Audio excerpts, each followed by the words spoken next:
रूस ने पहले दिन की लड़ाई में यूक्रेन में जबरदस्त तबाही मचाई है। रूसी सैनिकों ने गुरुवार को चेर्नोबिल परमाणु संयंत्र पर कब्जा कर लिया। यूक्रेन के राष्ट्रपति वोलोदिमीर जेलेंस्की के सलाहकार मायहेलो पोडोयक ने बयान जारी कर इसकी पुष्टि की। पोडोयक ने कहा, यूक्रेन ने चेर्नोबिल पर नियंत्रण खो दिया है। हमारी सेना ने रूसी सैनिकों से भीषण जंग लड़ी। उन्होंने कहा, रूसियों के इस मूर्खतापूर्ण हमले के बाद यह कहना असंभव है कि चेर्नोबिल संयंत्र सुरक्षित है भी या नहीं। वहीं जेलेंस्की ने कहा है कि पहले दिन की लड़ाई में कुल 137 लोगों की जान गई है। वहीं भारत के प्रधानमंत्री नरेंद्र मोदी ने यूक्रेन पर रूस के हमले से पैदा हुई स्थिति के मद्देनजर गुरुवार को रूस के राष्ट्रपति व्लादिमीर पुतिन से बात कर तत्काल हिंसा रोकने की अपील की तथा सभी पक्षों से कूटनीतिक बातचीत और संवाद की राह पर लौटने के ठोस प्रयास करने का आह्वान किया। महाराष्ट्र सरकार में मंत्री और राष्ट्रवादी कांग्रेस पार्टी एनसीपी के वरिष्ठ नेता नवाब मलिक की गिरफ्तारी के बाद अब केंद्रीय जांच एजेंसी ने शिवसेना नेता यशवंत जाधव के घर दस्तक दी है। कल ही उनकी पत्नी ने नवाब मलिक की गिरफ्तारी के खिलाफ आयोजित विरोध प्रदर्शन में हिस्सा लिया था। मुंबई नगर निगम की स्थायी समिति के अध्यक्ष और शिवसेना नेता यशवंत जाधव के मझगांव स्थित आवास पर शुक्रवार सुबह आयकर अधिकारियों ने छापेमारी की। आयकर विभाग के अधिकारी सीआरपीएफ जवानों के साथ आज सुबह यशवंत जाधव के घर पहुंचे।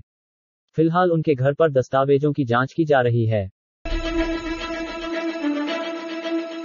नेशनल स्टॉक एक्सचेंज में कुछ साल पहले हुई गड़बड़ियों के मामले में सीबीआई ने आनंद सुब्रमण्यम को चेन्नई से गिरफ्तार कर लिया है। सीबीआई के अधिकारियों ने शुक्रवार की सुबह इसकी जानकारी दी। सीबीआई ने चेन्नई में उसके आवास पर छापा मारा था। चर्चा है आनंद सुब्रमण्यम ही बाबा बनने का ढोंग कर रहा था। बाबा बनकर वह एनएसी प्रमुख चित्रा रामकृष्ण को प्रभावित कर रहा था। उत्तर प्रदेश में 4 चरणों के मतदान संपन्न हो चुके हैं। प्रतापगढ़ के कुंडा को कथित तौर पर ताकतवर कुंवर रघुनाथ प्रताप सिंह उर्फ भैया का गढ़ माना जाता है। यहां दशकों से राजा बनाम अन्य की लड़ाई चली आ रही है। इस चुनाव में यहां की लड़ाई को ठाकुर बनाम यादव बनाने की कोशिश की जा रही है। ऐसा इसलिए हुआ है क्योंकि वर्षों बाद समाजवादी पार्टी ने राजा भैया के पूर्व सहयोगी गुलशन यादव को चुनावी अखाड़े में उतारने करने का फैसला किया है। रोहित शर्मा की कप्तानी में टीम इंडिया का टी20 इंटरनेशनल क्रिकेट में लगातार शानदार प्रदर्शन जारी है। टीम ने गुरुवार को श्रीलंका को पहले टी20 मैच 62 रनों से करारी शिकस्त देकर एक और बड़ी उपलब्धि हासिल कर ली है। टीम इंडिया ने रोहित की कप्तानी में एक और नया कीर्तिमान स्थापित कर लिया है।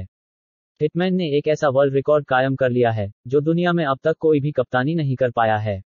रोहित की कप्तानी में टीम इंडिया का लखनऊ के भारत रत्न श्री अटल बिहारी वाजपेयी इकाना क्रिकेट स्टेडियम में घर में खेला गया यह 16वां मुकाबला था। पाकिस्तान में कंधार के स्पिन बोल्डेक जिले में डूरन रेखा पर तालिबानी और पाकिस्तानी सेना के बीच लड़ाई छिड़ गई है, जिसमें 20 घायल हुए हैं और हाथापाई के दौरान 3 मारे गए हैं। रिपोर्ट के अनुसार पाकिस्तानी बॉर्डर गार्ड्स ने स्पिन बोल्डेक गेट पर एक अफगान बच्चे की पिटाई कर दी, जिसके बाद अफगान सुरक्षा बलों ने गार्ड्स पर गोलियां चला दी। यह घटना गुरुवार दोपहर की है, जिसके बाद गेट को यातायात के लिए बंद कर दिया गया। अमेरिकी राष्ट्रपति जो बाइडेन ने नाटो के सहयोगी जर्मनी में अतिरिक्त 7,000 सैनिकों की तैनाती के आदेश दिए हैं। यह आदेश ऐसे समय में आया है जब यूक्रेन के अलग अलग क्षेत्रों की स्वतंत्रता को मान्यता देने के बाद रूसी राष्ट्रपति व्लादिमीर पुतिन के आदेश पर रूसी सैनिकों ने हमले तेज कर दिए हैं। आपको बता दें कि पहले दिन की लड़ाई में 137 लोगों की जान चली गई। इसकी जानकारी खुद यूक्रेन के राष्ट्रपति ने दी है। ग्रेटर नोएडा के रबूपुरा क्षेत्र के एक गांव में भारतीय जनता पार्टी के एक स्थानीय नेता की कथित तौर पर संदिग्ध परिस्थितियों में जलकर मौत हो गई। सुबह होने पर परिजनों को घटना का पता चला। घटना की जानकारी मिलते ही मौके पर पहुंची पुलिस ने शव को कब्जे में लेकर पोस्टमार्टम के लिए भेज दिया है। पुलिस परिवार और आसपास के लोगों से पूछताछ कर रही है। रबूपुरा थाना क्षेत्र के मिर्जापुर गांव निवासी वीरपाल उर्फ पप्पन 45 भाजपा के बूथ अध्यक्ष थे। उनका पत्नी से किसी बात को लेकर विवाद चल रहा है। इसी विवाद के कारण उनकी पत्नी दनकौर में जबकि पप्पन 7 वर्षीय बेटी के साथ गांव में रहते थे। भारतीय मूल के ऋषि सुनक ब्रिटेन के अगले प्रधानमंत्री बन सकते हैं।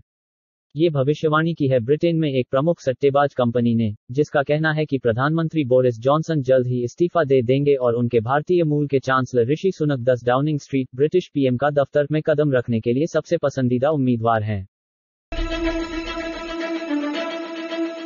संयुक्त अरब अमीरात यूएई में 2012 में एक सड़क हादसे में एक सूडानी लड़के की हत्या के दोषी को प्रवासी कारोबारी एमए यूसुफ अली ने 1 करोड़ रुपये मुआवजा देकर उसे जेल से रिहा करा लिया। केरल के रहने वाले 45 वर्षीय बैक्स कृष्णन ने सितंबर 2012 में लापरवाही से कार चलाते हुए बच्चों के एक समूह को टक्कर मार दी थी। कृष्णन को एक सूडानी लड़के की हत्या का दोषी पाए जाने के बाद यूएई की सुप्रीम कोर्ट ने मौत की सजा दी थी। आलिया भट्ट की फिल्म गंगूबाई काठियावाड़ी 25 फरवरी 2022 सिनेमाघरों में दस्तक देने के लिए तैयार हैं। खुद को सबसे बड़ा क्रिटिक कहने वाले कमाल आर खान ने इस फिल्म को देखते ही ट्विटर पर बैक टू बैक ट्वीट करना शुरू कर दिया है। केआरके ने एक वीडियो शेयर करके आलिया भट्ट की इस फिल्म के फर्स्ट हाफ को सिरदर्द बताया है। इसके अलावा केआरके ने गंगूबाई काठियावाड़ी को लेकर कई ट्वीट भी किए हैं।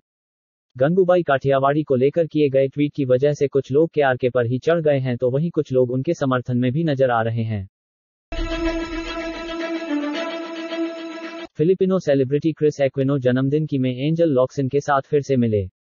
क्रिस एक्विनो ने प्रशंसकों को अपने जन्मदिन की एक झलक दी, जिसमें साथी अभिनेत्री एंजल लॉक्सन ने भाग लिया था। एक्विनो ने लॉक्सन, उनके बेटों जोश और बिम्बी के साथ साथ उनके निकटतम अन्य लोगों के साथ जन्मदिन का जश्न मनाया, जैसा कि उनके इंस्टाग्राम पेज पर 25 फरवरी को दिखाया गया है। अभिनेत्री ने अपना जन्मदिन एक सप्ताह से अधिक समय पहले मनाया था।